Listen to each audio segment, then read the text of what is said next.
sein des EHPAD de l'agglomération d'Annecy, la continuité des soins pour les résidents est fragile. Les EHPAD ont du mal à trouver des médecins traitants disponibles dans un délai raisonnable.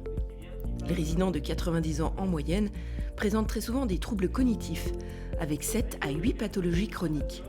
Leur consultation requiert une approche collaborative avec l'équipe de la structure, ce qui les rend intéressantes, mais très longues. En effet, elles comprennent le déplacement, l'échange avec l'infirmier ou l'infirmière, l'examen médical et la prescription sur le logiciel informatique, et ceci multiplié par le nombre d'interventions dans différents EHPAD. Par conséquent, cette situation dans les EHPAD se répercute sur la bonne prise en charge médicale et médicamenteuse des résidents.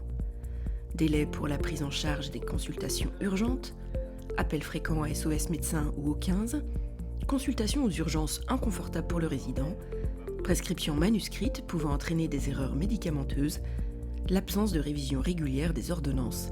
Depuis 2017, les professionnels de l'hôpital et de la ville se sont réunis pour réfléchir à ces problématiques, médecins, pharmaciens et soignants, en lien avec le Conseil de l'Ordre des médecins de Haute-Savoie.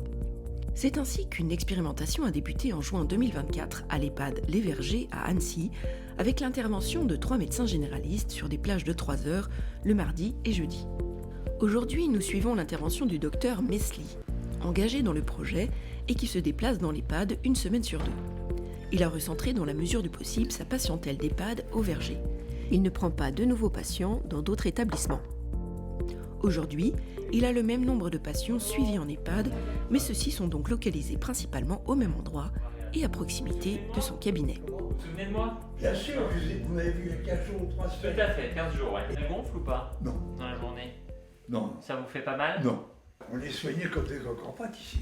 Le docteur, il venait tous les 3 mois, les infirmières lui téléphonaient, il venait 3-4 jours après, il fallait le retéléphoner. La secrétaire médicale, il n'est pas là, J'étais paniqué par ça. On a proposé au CIAS ce projet-là. En fait, on veut sécuriser le circuit du médicament. Et donc, dans les EHPAD, on a une difficulté parce que les médecins traitants ne vont pas forcément être formés à prescrire sur le logiciel de prescription. Et donc, après, ça va générer des difficultés derrière pour les infirmières parce qu'elles vont devoir retranscrire. La pharmacie, elle va avoir des ordonnances qui vont être soit issues du cabinet, soit un papier. Et donc, ça a créé en fait des problèmes de retranscription et des erreurs en lien avec ces retranscriptions.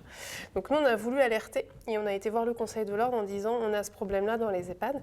Et on aimerait vous proposer un modèle qui a l'air de fonctionner dans d'autres EHPAD, où les médecins se sont organisés entre eux.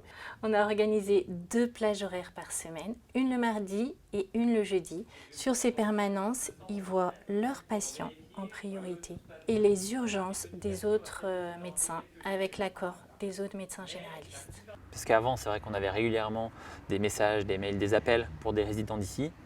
Maintenant, comme elles savent qu'on vient, elles n'ont plus besoin de nous solliciter parce qu'elles savent qu'on va venir. Donc ça, clairement, c'est une plus-value. Pour les patients, c'est une plus-value. Et vous l'avez vu, ils sont contents qu'on soit là plus souvent, plus longtemps, qu'on ait le temps de prendre le temps un peu. Et donc le fait de pouvoir prendre le temps de faire les choses effectivement au mieux, ça fait du bien, c'est sûr.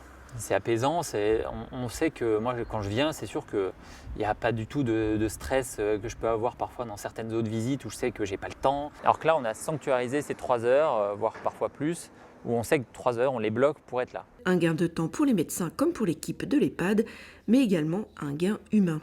C'est une génération pour laquelle le médecin généraliste est très important.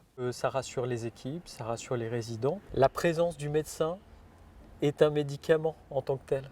Au cabinet, on est seul ou avec des associés, mais on travaille essentiellement tout seul dans notre pièce. Alors que là, voilà, on se met en place un travail d'équipe un peu plus intéressant parce qu'il y a plus d'échanges.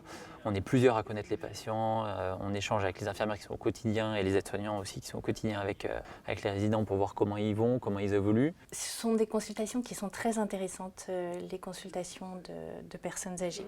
Une personne qui est vue en EHPAD demande un accompagnement par une infirmière. Un médecin traitant ne peut pas avoir toutes les données que par le résident qui a des troubles cognitifs. Le fait d'être là souvent, ça permet vraiment de tisser un lien avec les soignants, avec les résidents aussi un peu plus, parce qu'on les voit plus souvent qu'avant. La communication est beaucoup plus facile avec l'équipe, parce qu'ils connaissent les médecins généralistes, ils les connaissent bien, ils connaissent leur fonctionnement. Avant, l'intervention des médecins, c'était tous les 3 mois, lors de leur renouvellement d'ordonnance. Et là, d'intervenir toutes les semaines, voilà, il y a une grande connaissance du résident, de leur traitement. C'est vraiment intéressant d'avoir le même médecin généraliste qui vienne parce qu'il va connaître les pathologies les plus fréquentes chez un résident. Allez, à plus tard. Vous savez, bon après-midi, à bientôt. À bientôt, moi aussi, ouais.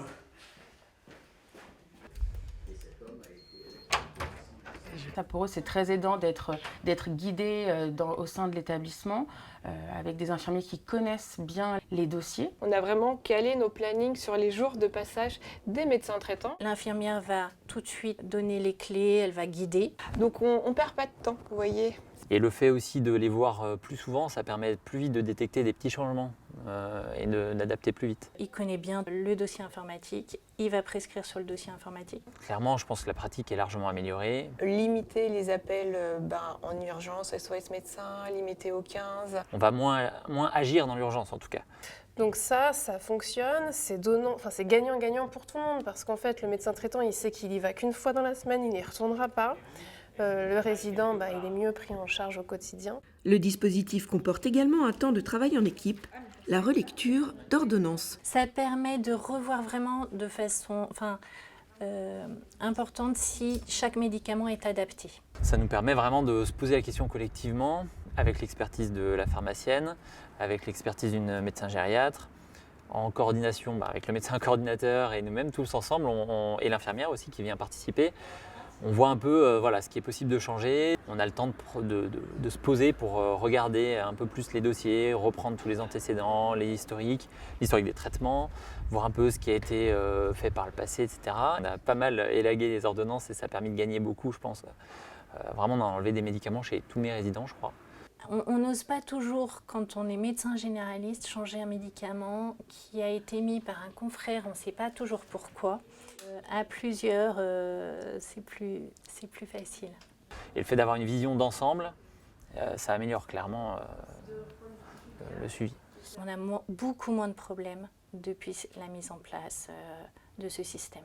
Donc ça fait 6 mois qu'on a commencé avec les vergers, puis notre souhait ce serait de pouvoir le proposer plus large et pourquoi pas à toutes les EHPAD d'Annecy, quoi. Ce serait bien si on peut se recentrer géographiquement parce que c'est un gain pour tout le monde. Faites pareil, la mise en place, ok, il faut peut-être y réfléchir, ça nécessite peut-être de se poser un petit peu pour voir comment on l'organise et puis c'est prendre une nouvelle habitude, mais au final je suis certaine que c'est un gain de temps phénoménal en médecine générale. Cette nouvelle organisation a permis aux 3 médecins de gagner en efficience et en qualité de travail et ainsi d'apporter une meilleure qualité de soins aux patients en limitant notamment la iatrogénie médicamenteuse. Les équipes soignantes, elles, se sentent davantage en sécurité. Enfin, les résidents, leurs familles et la direction de l'établissement soulignent l'implication et la réactivité médicale obtenue.